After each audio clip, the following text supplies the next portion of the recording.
My name is Chris Foy, and I'm a Knowledge Exchange Associate with the Collaborative Centre for Housing Evidence, who are hosting this meeting. And delighted to welcome today Craig Gurney, the Lecturer of Housing, and Maura Monroe, who's Professor of Public Policy, both at the University of Glasgow. And they're going to be talking today about social distancing and the meaning of home. Craig's going to start with a kind of 20-minute presentation based on his CASH paper, which has just been released, just published yesterday, and is available on our website. And then after that, Maura and Craig are going to have a discussion for about 20 minutes or so. Maura, I should say, also wrote a blog yesterday. Today, it was published today on this topic, also on the CASH website, so she's going to be talking a little bit about that.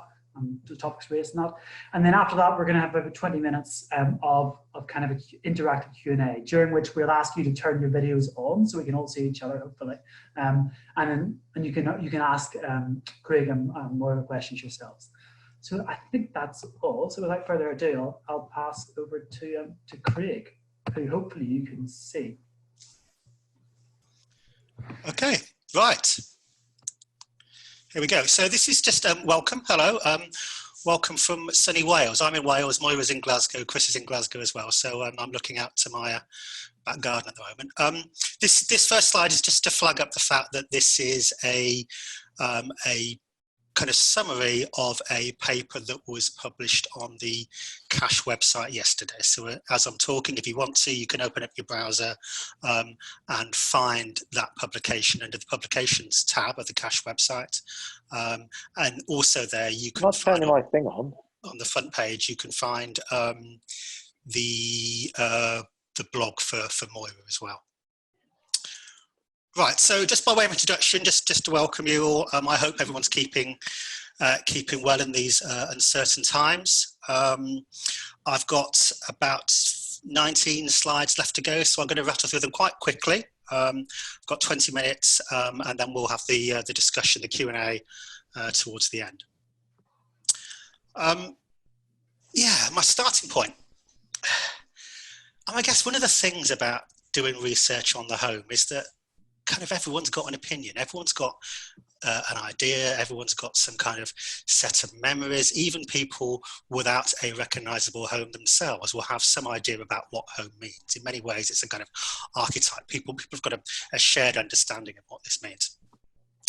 And in many ways, it's a kind of banal, it's ordinary. Peter King, in a publication 5 years ago, talked about home in relation to the banality of the ordinary and the everyday. In other words, people only stop to think about it when something's gone wrong. And in lots of ways, things have gone wrong here, haven't they? These are unprecedented times. I was chatting to Moira earlier on this morning. I think it's a time where we're kind of running out of superlatives to explain what's happening at the moment. So one of the things that we do know about home is that there's a relentlessly positive set of narratives associated with home, both in the academic literature, which I'll come on to later on, and in popular thought. And these positive attributes are often associated with a set of kind of psychosocial benefits. So that's my starting point. And what I want to do in this paper is to kind of problematicize that. Let's kind of look at that again, think about how we can move the agenda forward in terms of the meaning of home by looking at some of the negative aspects of home, and then test out what I'm calling this kind of geography of harm perspective, thinking about home and harm. Test this out in relation to the period of social distancing measures that we're seeing at the moment.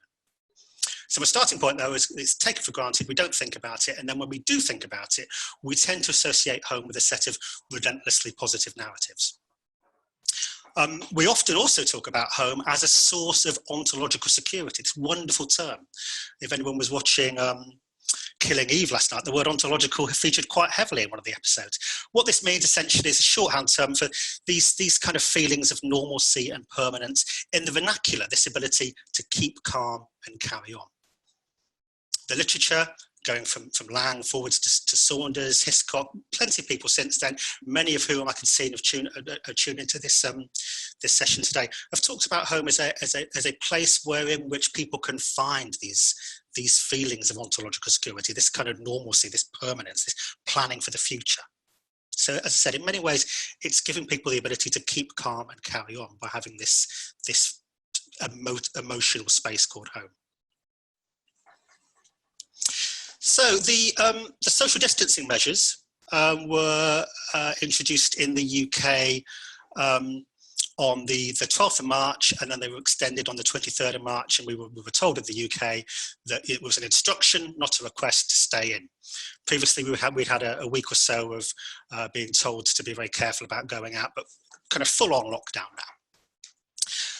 My point is this, that these measures, I think, what they demand in many ways a kind of a critical reassessment of home as a stable, safe, secure, and permanent place of positive, emotional, psychological and material experiences which confer liberty, autonomy and control. Those are the kind of attributes that we would, in normal circumstances, we would associate with this idea of home, and clearly we're not living through normal circumstances. So my starting point, my intellectual puzzle, if you like, a big fan of the work of C. Wright Mills. C. Wright Mills always used to say, well, let's, you know, what's the interesting question here? The interesting question for me in terms of thinking about this is, well, these ongoing social distancing measures which we're all living through, I think are likely to transform the way in which people feel about their homes. And that's the kind of starting point, really. So these measures, these social distancing measures, let's just reflect upon those a moment.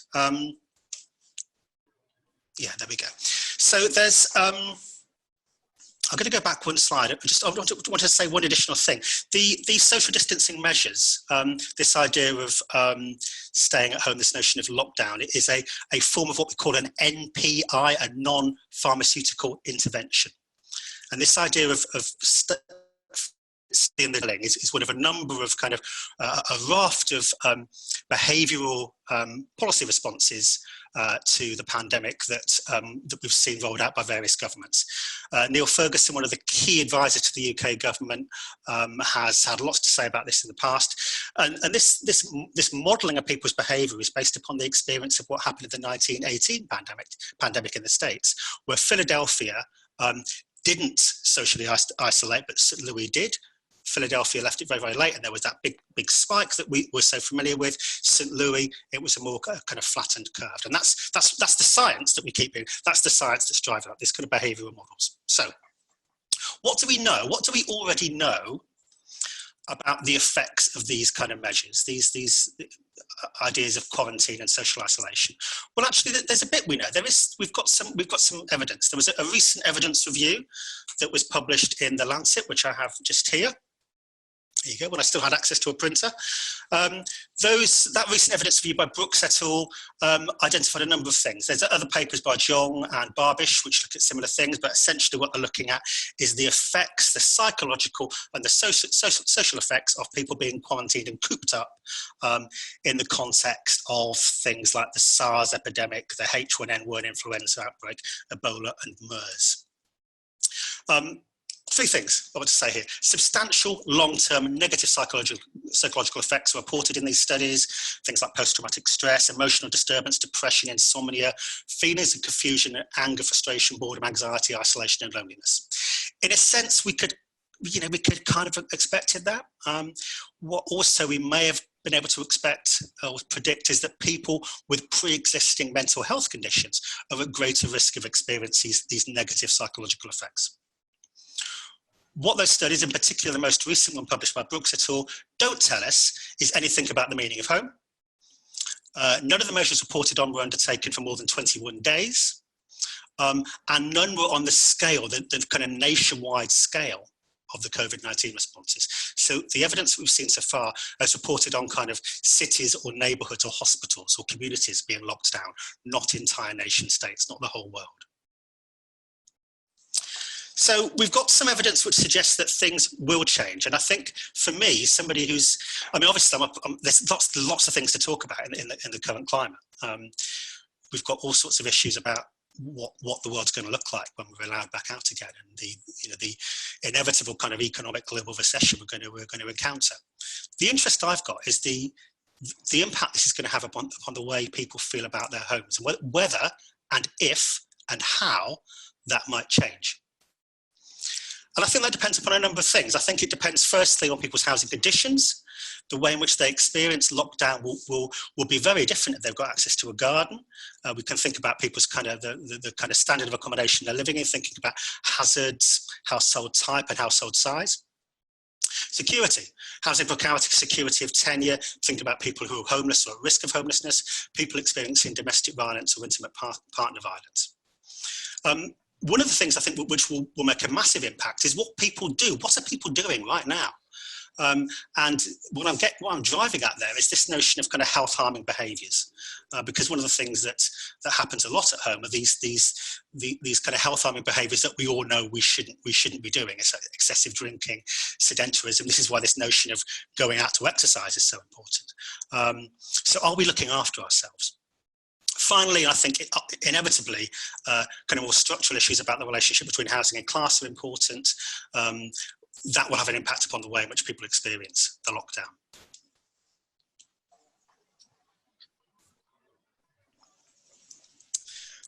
Notwithstanding a very well-rehearsed tradition of feminist scholarship, which talks about home, there is, I think, beyond that, the main kind of corpus of work on the meaning of home in the literature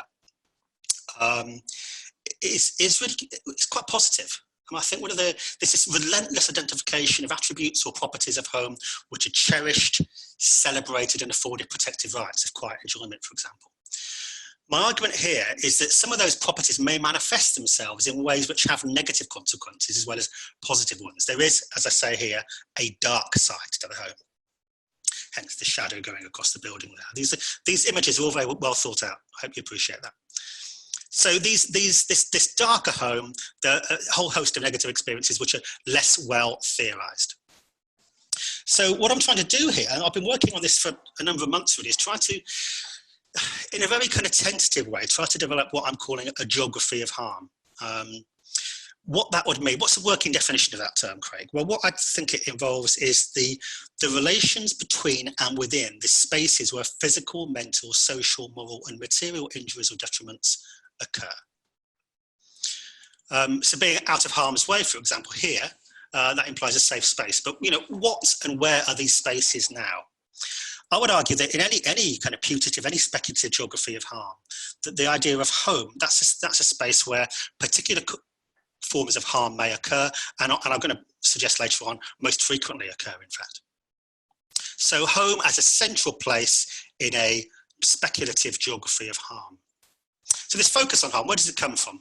I mean, I've drawn heavily. I've got another prop here, bear with me. I've got another prop. This is the excellent book by Pemberton, which is called Harmful Societies, Understanding Social Harm. And what Pemberton does is he draws on this kind of social harm approach in the work of Hilliard, draws upon the work of kind of Doyle and Goff, to argue that harm is kind of associated with events or instances where human flourishing is compromised or the non-fulfillment of specific needs. From them, I identify three distinctive sorts of harm. Physical mental health harm, so this is restrictions in the ability to lead an active and successful life. Autonomy harms, to do with a lack of ability for self-actualization, and relational, or what I call reputational harms, caused by the enforced exclusion from social relationships and the symbolic injuries of misrecognition, thinking about stigma. These three distinctive sorts of harm, which I think underpin any analysis of harm that takes a more kind of social approach.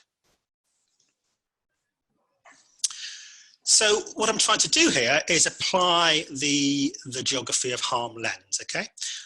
In many ways, this is, I'm not seeking to make any intellectual capital out of other people's dire experiences that people are suffering right now.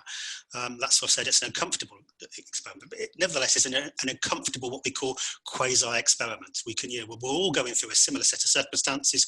What on earth's going on? What's going to happen? What's the world going to look like? What are we going to feel like about the world afterwards? And Ferguson, I think, and Ferguson, as I said, is one of the key kind of scientists, one of the key boffins, and we've been told that we've got to listen to scientists again now recently. One of the key scientists informing the UK government's approach is Ferguson. at Imperial. And Ferguson, in a paper that was published 3 weeks ago on the Imperial website, says this: no public health intervention with such disruptive effects on society has been previously attempted for such a long period or such a long duration of time. How population societies will respond remains unclear. And that's what I'm thinking about here. So I'm using this geography of harm lens to think about what that might mean. And in doing that, I've identified 11 distinctive harms, and I've organised them into these 3 kind of categories. So you've got the physical mental health harms, the autonomy liberty harms, and the relational reputational harms. Not got long left, so what I'm going to do is focus on just 4 of these. The paper is there. If you've got the paper in front of you, you can pick up on other things. In a moment, I'm going to talk about loneliness, poor mental health, domestic violence, and loss of liberty. But just to wrap up the other ones, I mean, I think there's 3 things I want to say. In terms of these harms, the prolonged exposure to unintentional injuries, so this is kind of trips, falls, poisonings within the home, and that's where these unintentional injuries most frequently take place. You look at the ROSPA website, home is a dangerous place. It's where health harming behaviour takes place, and where coercive control, and we'll talk briefly about that later on as well, where coercive control most frequently takes place. So there's prolonged exposure to those things. There's going to be struggles over household power and the spaces within households. And also there's evidence here about a potential loss of emotional security, and also the denial of sexual identity, where people are kind of repressing their identity because they're back home living with their parents, or they're in shared accommodation. They're perhaps on the cusp of coming out and aren't able to. So there's, in general terms, it's about prolonged exposure, struggles, and loss and denial. Let's wrap up these 4 kind of case studies. I want to look first of all at loss of liberty. This is what I'm calling an autonomy harm. Independence, freedom, and narratives are really kind of quite powerful notions of what home means. So what have we got to go on here? Well, there's 2 things I've looked at. Firstly, there's an interesting literature, fascinating literature, on home detention, which I've been reading recently, and it talks about the jumbled meanings of home, feelings of boredom, frustration, anger, and depression amongst people who have, as a result of a sentencing, have been detained at home. And examples from the States, from Australia, and some from the UK. So you've got the authors there if you want to follow that: George Staples et al. In particular, a really interesting paper, and Shamila Welsh. Some of these quotes on the slide in front of you come from that tradition of research. Somebody says, one of the respondents in Shamila and Welsh's paper, I think it was, said, "It's a lot like jail because I have to be at home." People say, I feel like heavy. I don't want to get out of bed. I think I'll go mad if I don't get out of this place. Now, I'm not suggesting that we can simply, read across these experiences, but they're as similar as we're going to get in the literature. So I think there's something quite insightful to be said there. The other thing I've been interested in is the notion of cabin fever. Cabin fever, it's not a thing. Cabin fever is not a thing. It's a folk term, which was first used in a novel called The Caribou and the Wind. I think it was published in the 1950s. But we all kind of know what it means. And indeed, if you look at one of the foot, I had a lot of fun looking at this on Twitter. The term #cabin fever has been trending in Twitter a lot over recent weeks. So it's a thing which doesn't actually scientifically exist. It's not a medical term, yet people seem to know what it means. So Rosenblatt et al.'s respondents were able to account symptoms and really similar feelings of this thing which doesn't exist. These were listlessness, boredom, irritability, and the quote here comes from that. I get very irritable, very short-tempered. I find it very hard to motivate myself in terms of getting going and keeping busy. So again, what I'm saying here is these might be things that we may see now as a form of liberty harm going on at the moment. Secondly, domestic violence, intimate partner violence, and ACEs, adverse childhood experiences. We're sad. I mean, during the course of writing this paper, which I started about 2 weeks ago and finished last week, evidence was starting to trickle through, alarming, disturbing, heartbreaking evidence about examples of domestic abuse spiking in different parts of the world. And most recently, in the last couple of days in the UK, we've got evidence here. China, Brazil, in Hubei province, for instance, where the COVID-19 outbreak started, where lockdown started early on, there was a reported 300% increase in domestic violence cases. Sook, in a really interesting paper about restraining orders, talks about home as a dangerous place where the presence of the abuser causes fear in the victim. Let's just think about what this means. One of the things I would say in terms of thinking about this dark side of the home, where we might think insightfully, I think, about how these erstwhile positive attributes of home, can turn around and become darkened. Of course, one of the most cherished positive attributes of home is privacy. But of course, privacy provides the opportunity for abuse to take place precisely because it occurs beyond scrutiny or surveillance. Erin Pizzey's book, Scream Quietly or the Neighbours Will Hear, early kind of first wave feminist to counter domestic violence, kind of encapsulates that perfectly, I think. So during this time, victims are unable to avoid their abusers. They will suffer prolonged and sustained exposure to risks of harm with a violent partner in constant proximity.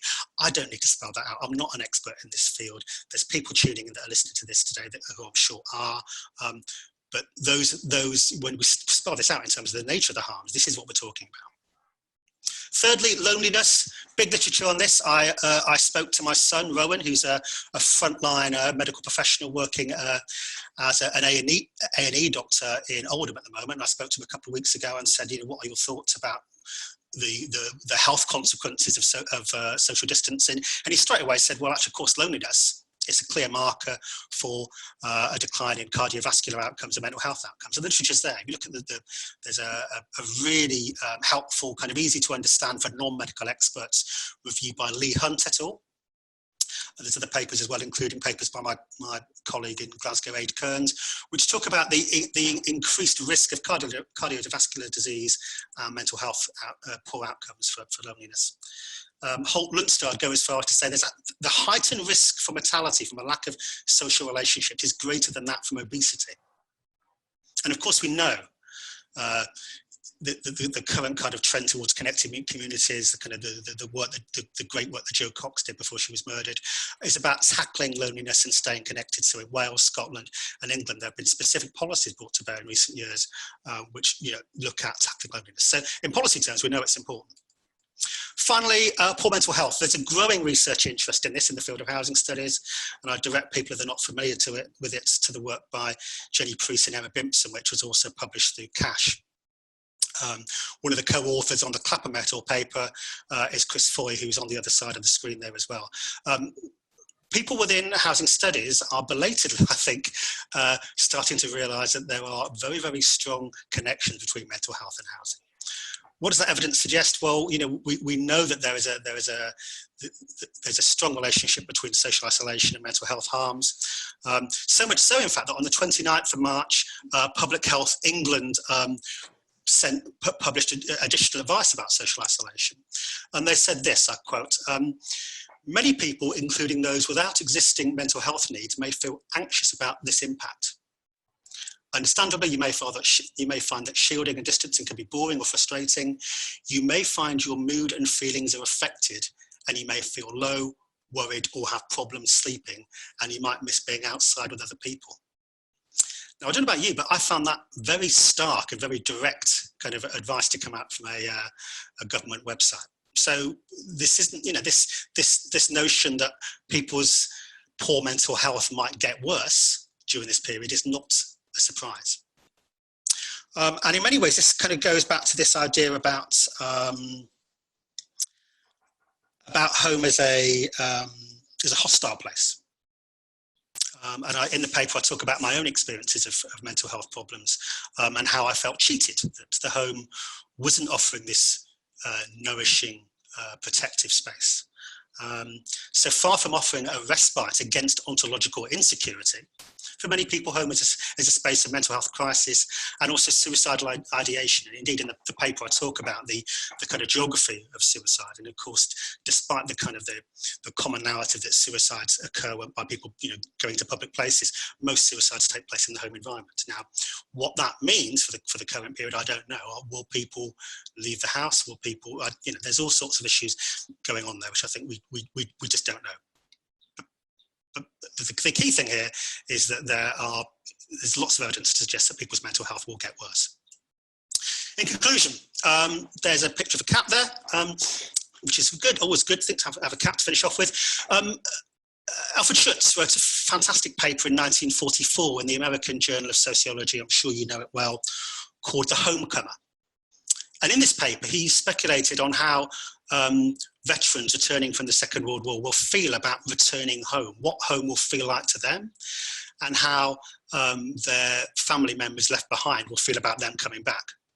And he argued that people will be forced to think about home in a different way.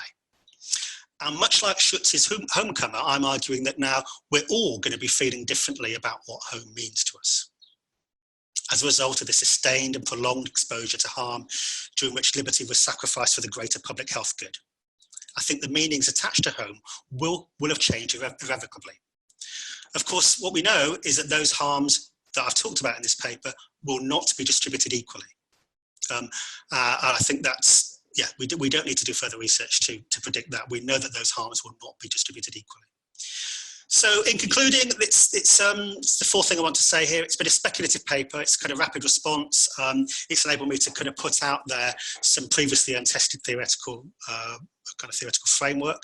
I hope you found it useful. I'd like to thank you for your attention. It is work in progress. There are errors and omissions because it is work in progress. I take those on the chin, but conversely, I'd be really happy if anyone's got any suggestions or any things I've not read or things I've misunderstood or obvious things that I've not, I'm sure there's people out there screaming at the screen saying, why haven't you looked at that, Gurney?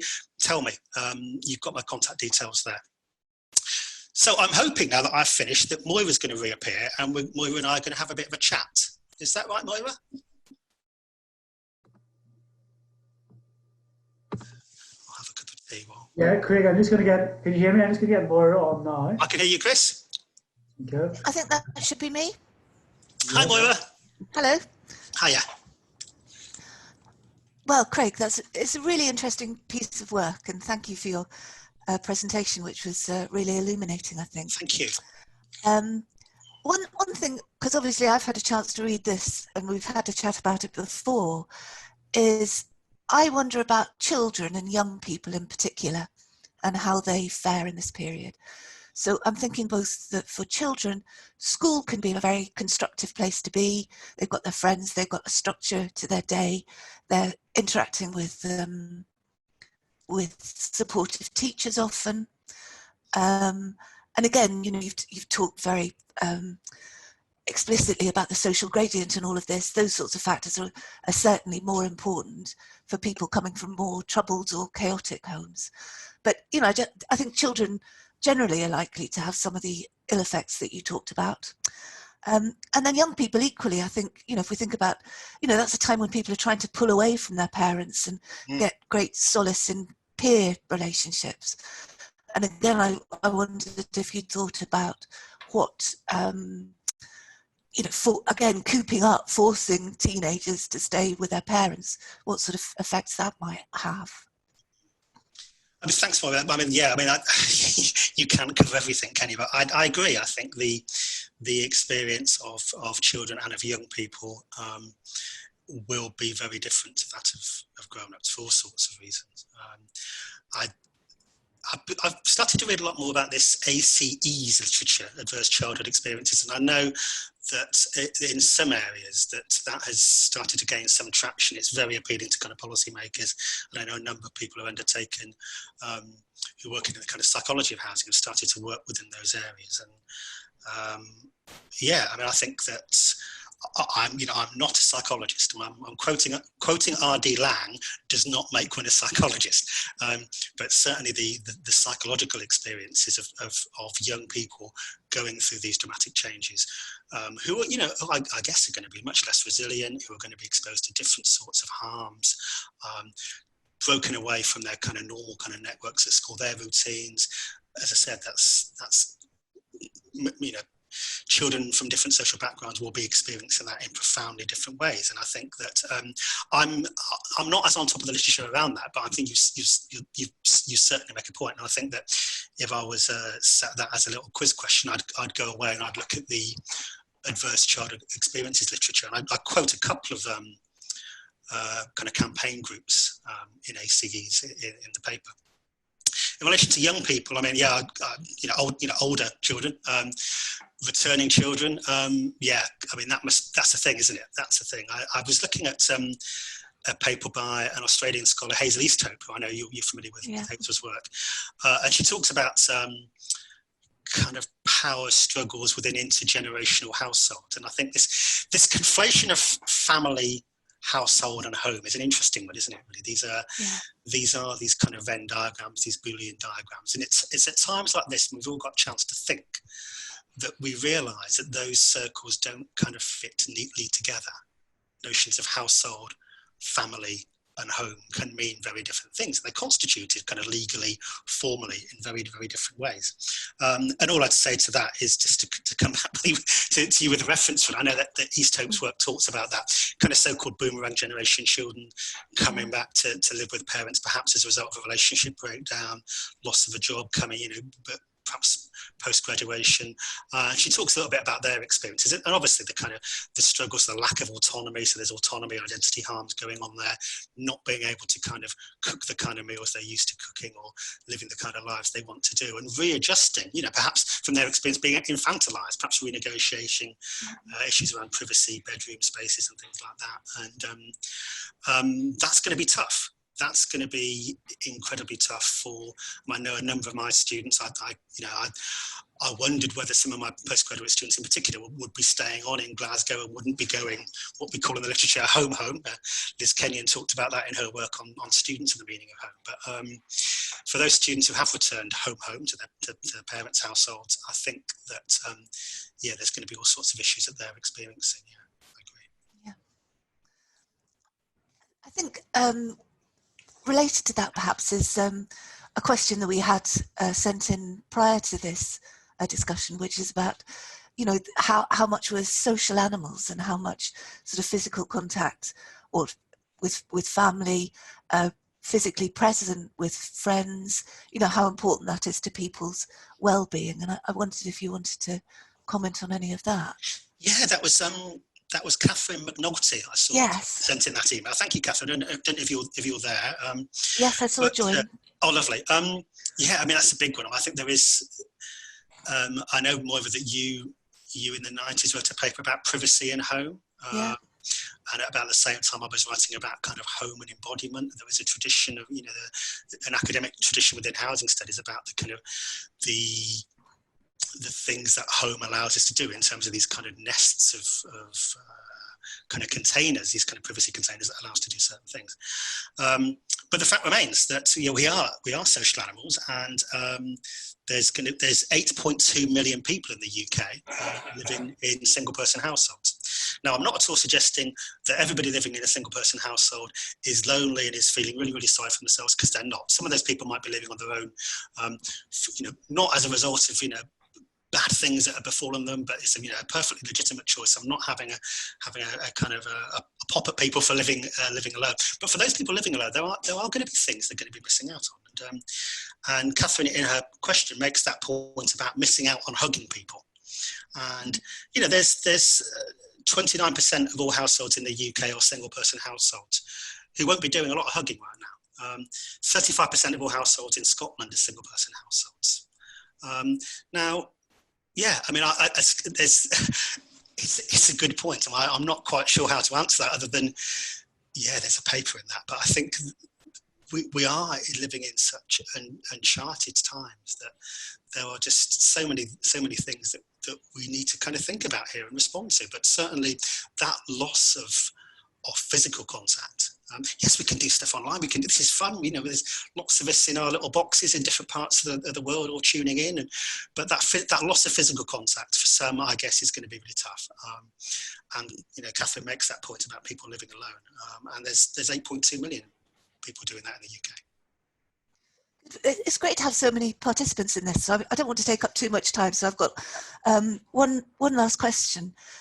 You're talking about a really permanent change between people's relationship between themselves and their home.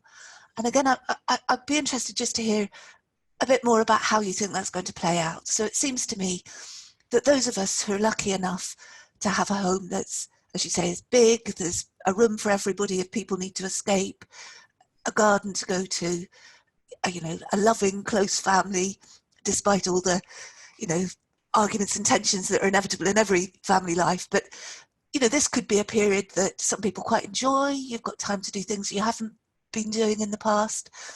And when it's all over, we'll look back just thinking, well, that was a really weird time, but not with your sort of fundamental worldview changed. So I just wonder whether you think it is going to change.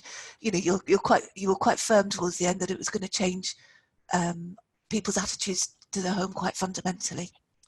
Yeah, I mean,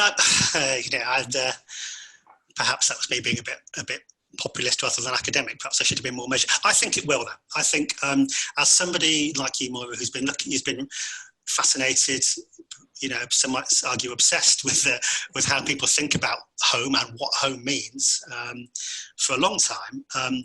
One of the things that struck me is whenever you kind of look at a piece of research about what home means, you can kind of guess what people are going to say. Every time you do an interactive lecture with students, asking them to you know, the kind of classic question, some people say the words house and home mean different things. What does your home mean to you? The same ideas, the same narratives come out over and over again. Security. Lynn Richards in 1990 talked about security as an international housing keyword, and of course security can be financial, emotional, ontological, all sorts of kind of financial security. Love, family, relaxation, comfort, privacy, independence, these terms that we use over and over again. And certainly for some people, looking back, it might, yes, oh, that was the time I spent those 2 weeks writing that working paper for cash, and I had the webinar.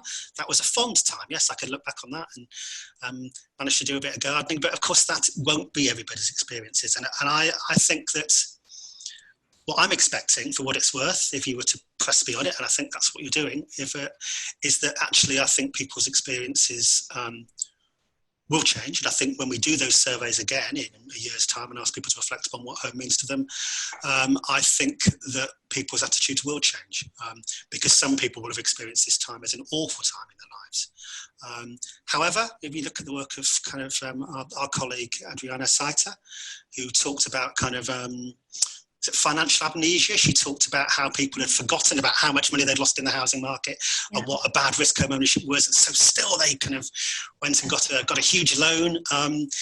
You know, but I wonder, and that's a really interesting study. I wonder if when people are asked what home means to them, with a kind of carefully crafted sample in a year's time, whether these kind of negative traces will remain.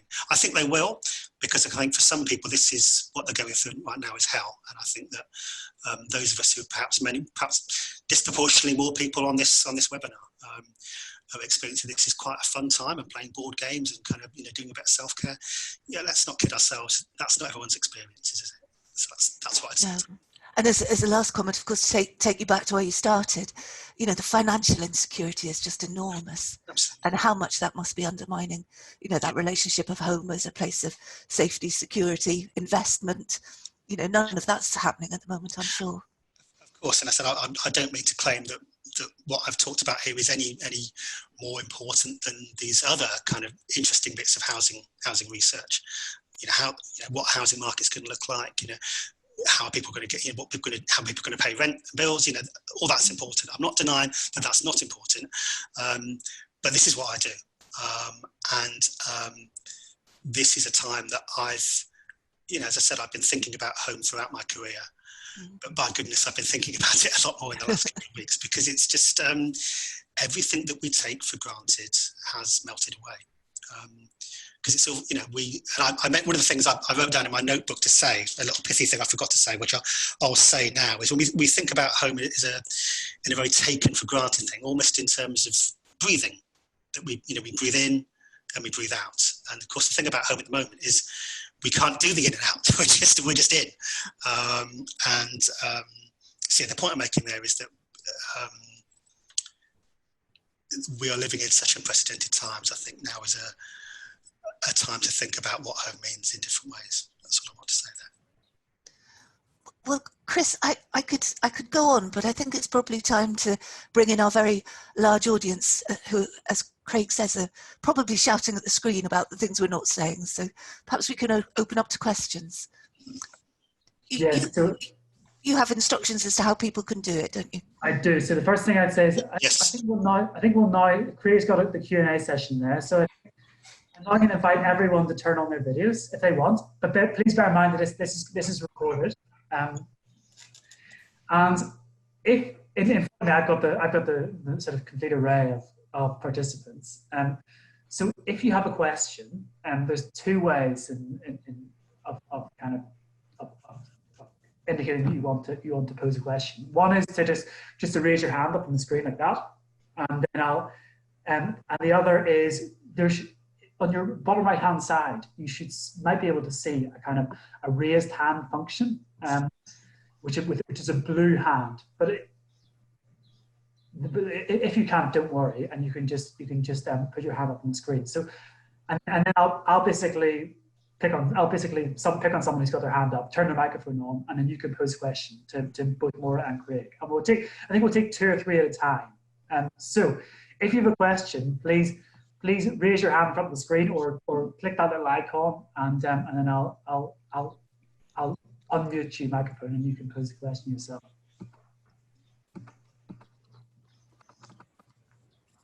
Okay, so we've got Mary Houghton. Hi, Marie. Hey, Hey, Greg. Hey, really interesting talk. Thank you so much. And thank you for your recent blog on a similar subject as well, which is really, really interesting. Yeah, it's definitely something we've all been thinking about, I'm sure. I think just to pick up on the last point about this idea of, Moira's question of how long a term impact this might actually have. I guess kind of 2 things, because obviously this is going to be kind of hell for a lot of people at the moment, but we already know that kind of home has been hell for lots of people before the lockdown began, but we still kind of have these very positive messages. So I was just wondering kind of, whether this might have an extra impact. And also kind of, I know from my own research, I think that when you ask those questions of, what does home mean for people do often seem to be talking in kind of ideal ideas of what home is, or what home should mean, or what they think home means, even if that's not their experience. So yeah, that's. And we'll take one more before you answer that. We'll take Jenny's got her hand up. Yes, Jenny Hudden. Hi, Jenny. Hi, am I unmuted? Yeah. Yeah. Hi guys, that was really interesting, Craig. Thank you. I've not had a chance to read the paper yet, and I missed some of the sort of discussion with Moira, so apologies if you covered this. But something that I've been thinking about a lot is the fact that some people in their homes are having to self-isolate from each other as well. So I've got a friend who's got a newborn baby, and the mom and baby are self-isolating from the dad in the same household because the dad is a key worker, so they're terrified of the baby getting COVID. I also know of somebody, and you know this person as well, who lives with their elderly parents, and they've kind of had to segregate. They've got the space in the house to be able to segregate different kind of people. And I just wondered if there's, I don't really know what my question is, but I would guess just wondered if you thought about that, and if that kind of has any kind of bearing on any of the harms that you've been talking about. No, I saw the guidance was that ideally the self-isolators should have their own bedroom and their own bathroom. So that's that's not possible for all of us. Jenny, can I reply to you first and then come back to you, Marie? I guess I was going to say the same thing. I mean, it's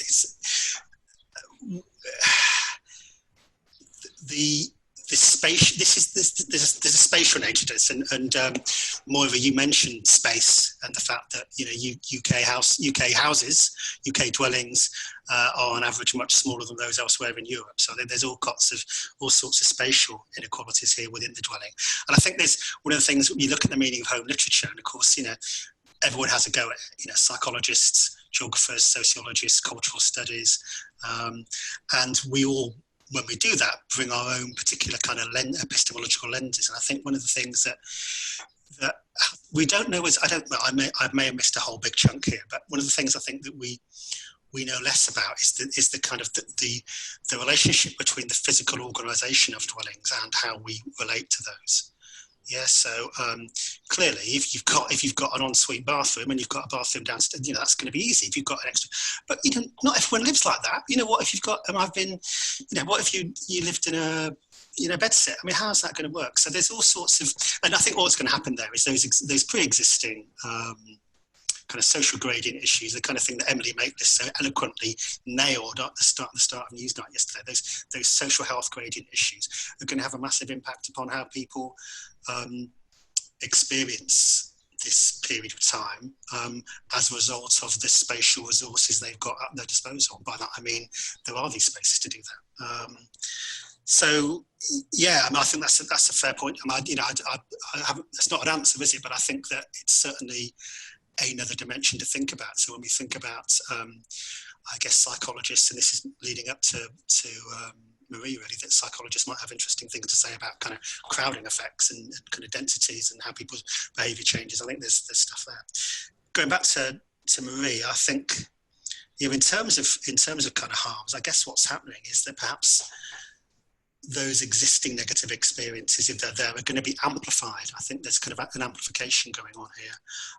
And I can completely agree that when people talk about home, they talk about it in terms of these kind of homilies and aphorisms, these ideals, there's always that kind of social desirability response bias, isn't there? Of course, we have to say that because, it is, a castle. It is, where, it is more than bricks and mortar. It is where it isn't money down the drain. It's all those things.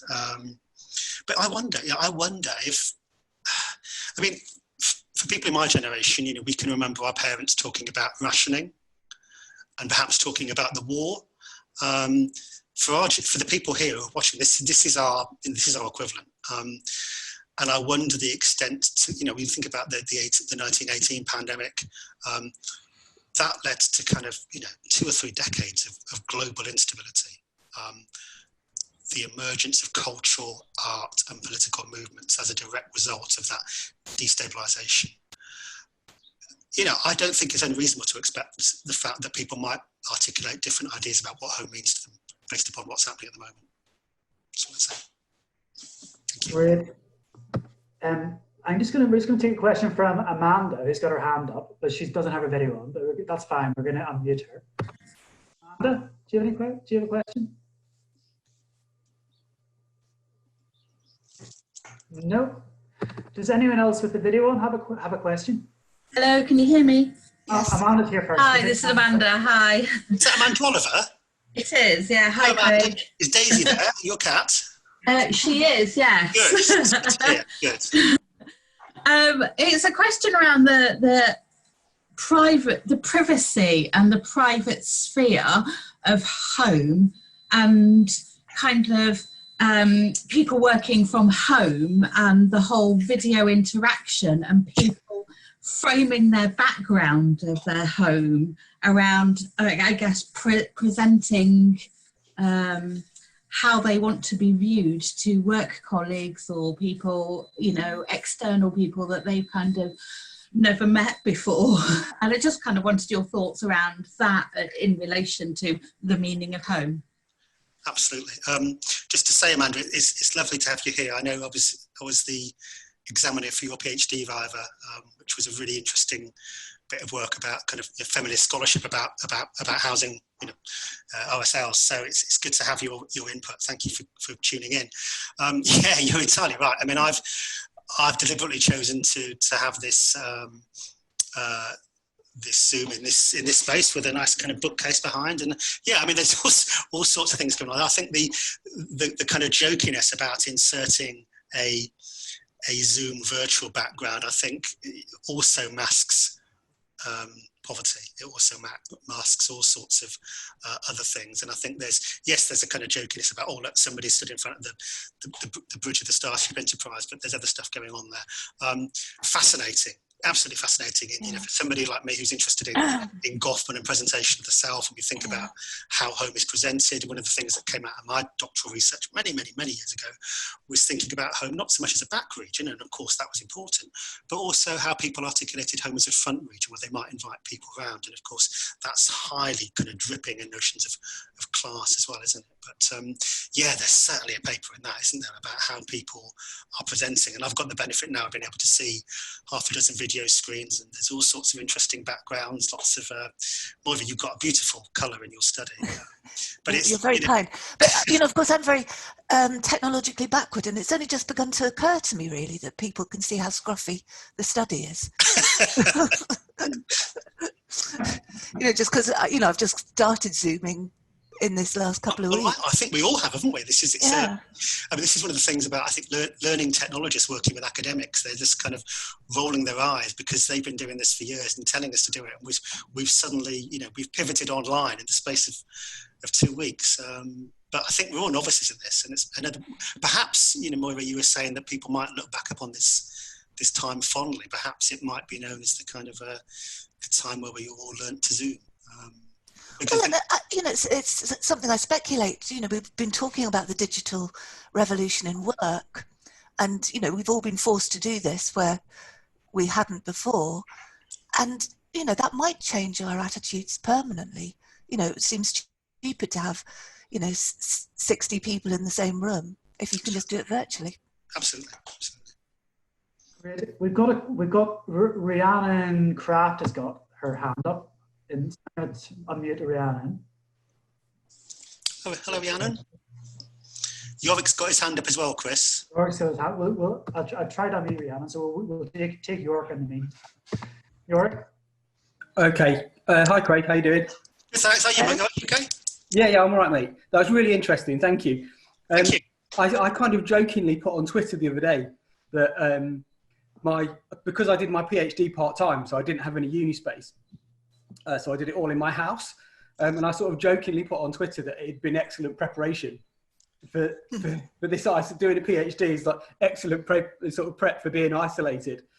But actually, this is thrown into quite sharp relief that the line between where I work and home is virtually non-existent. Yeah. And I've very smoothly transitioned into working at home with no bother. And I actually genuinely do think it is because I did my PhD at home.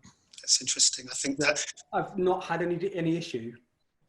I mean, just quickly, because I know other people want to come in, but I guess my response to that is that, of course, not everyone has the luxury of being able to work at home. But in the paper, I talk a little bit about struggles over space and borders. Obviously, kind of cultural geographers, social geographers have talked a lot about how dangerous and risky edges and borders are. I'm thinking about kind of Mary Douglas, Sibley, people like that. And yeah, clearly, I mean, linked into Amanda and Moira's point just there, that in order to kind of present, this professional space in meetings like this, you're having to kind of suppress the kind of the caring spaces, the caring that goes. So there's also, that presentation of self and presentation of home is important. But yeah, I think you're right. I wonder if everybody, I just assume that everyone like me is really struggling with this, and I'm dreadful working at home. I get really low mood. I lose all sense of, what day it is. I barely ever get out of my pajama bottoms. I'm not good. But other, you've got up and got dressed. You're looking good. But other people, are experiencing in this evenly. I think one of the things about home is that we're not all experiencing it evenly. And I think that that's one of the things that makes it just fascinating, I think, to look at, isn't it? Yeah. Also, quickly, if I can just have another quick point. I was just reflecting as well that actually, as well as being here, my parents only live a few miles away. And they still live in my childhood home. But they're both over 70, so I can't go there. So I've actually got another home, of course, not far away that I can't go to. Yeah, I mean that kind of relates. That relates to the point that was emailed in before, doesn't it? About those kind of physical connections of people. But yeah, I mean that's a whole other issue, isn't it? Yeah, absolutely, yeah. That's me. Thanks, Craig. Thanks. We've got a question here from Catherine May, and she's she's interested to know the impact of the invisible threat of COVID coming to her home. So she's got her partner comes home her partner is a frontline worker. And when he comes home, all the kind of neighbours close their doors. Oh, crikey. And they kind of need to wash and bleach everything that comes into the home. And the question she's posed is how will we overcome this fear when the lockdown ends? Are there any kind of lessons from past experiences of similar things in this kind of this, I don't know, in some way spoils the home, and if so, how you can rectify that? I'm trying to multitask here, but I've just found the chat function. I've noticed there's lots of written questions as well, so I'll come back to. I can't think of anything. I mean, I'm not the font of a knowledge on this, but I think there's all sorts of interesting issues about kind of stigma and labelling, and in other circumstances, public health workers are kind of venerated and held in high esteem, but they're also, people that were clapping them, but also the idea that these people are kind of dangerous and impose a threat is it kind of, I think, speaks to this invisible microscopic threat, and that when we close our doors and windows, we're kidding ourselves, we're immune from it, but we're not, and people are reacting in ways that you might expect them to behave when they're scared, and that's really sad that people are reacting in that way, particularly when that person's got so much else going on they've got to contend with. But I can't think of anything comparable in the literature. I don't know whether people have experienced. Well, I think as you're saying, we're running out of superlatives here. I don't think anything like this has ever happened before. I'm old enough to remember measles parties and chickenpox parties. Infections were brought into the home as get it over with, and this feels very different. Yes, of course, yeah. Yeah, Craig, I just found my microphone. Sorry, just say that was my question, Catherine from Cardiff. Yeah. It's interesting that the concept of the heroes, but at the same time, they are the biggest threat in our midst, aren't they? Yes. People who are out there doing the work. And, I just think that's something interesting to look into, really. I think the heroes in our midst, I like that. That sounds like I won't trivialise it, but it sounds like it'd be a good TV programme. But I think that those dynamics, and again, it's labels, isn't it? It's the insider outsider groups, harm. There's a lot of stuff, isn't there, in the literature about kind of thresholds and borders and boundaries and edges. I think if we want to kind of theoretically explain that, we'd look at that literature. Observation there. Great, thanks everyone. That's us at 2 o'clock. Okay. So I could ask a question. Oh yes, sorry. Someone got a question? Yeah. It's just a comment about the thing about abusive relationships within households. I really think also it may offer people an important opportunity to raise awareness outside of the home about what's going on inside of the home. It might give the people who are being abused in many different ways, an opportunity to have a voice. And maybe that's why also you're seeing raised numbers of domestic abuse being reported. Can you hear what I'm saying? Yes, I can, yeah. I think that might be because everyone is using social media these days, and it's more evident with it. Sorry, my voice is a bit croaky. Within these days of this lockdown and everything else, people may see a way out, because the people that have been abused and reported on in some of the papers from years ago and everything, it was when they saw the opportunity to have a voice, a private voice was made known. I think that might also, although it's terrible, what is going on and the downside, but the upside might be that it does give somebody a chance to have a voice, and perhaps this is what needs putting out as well. I mean, it's Catherine. I can't see, but there's a box, a yellow box around the name Catherine. So it's Catherine speaking. I'm the one that answered the question about social media. You did. Thank you. I mean, I think that's. I know it's a long shot, but no, I'm not an expert. I've read a lot of stuff around this, but I'm not a researcher who works in the field of domestic violence and intimate partner violence, and I know people that are.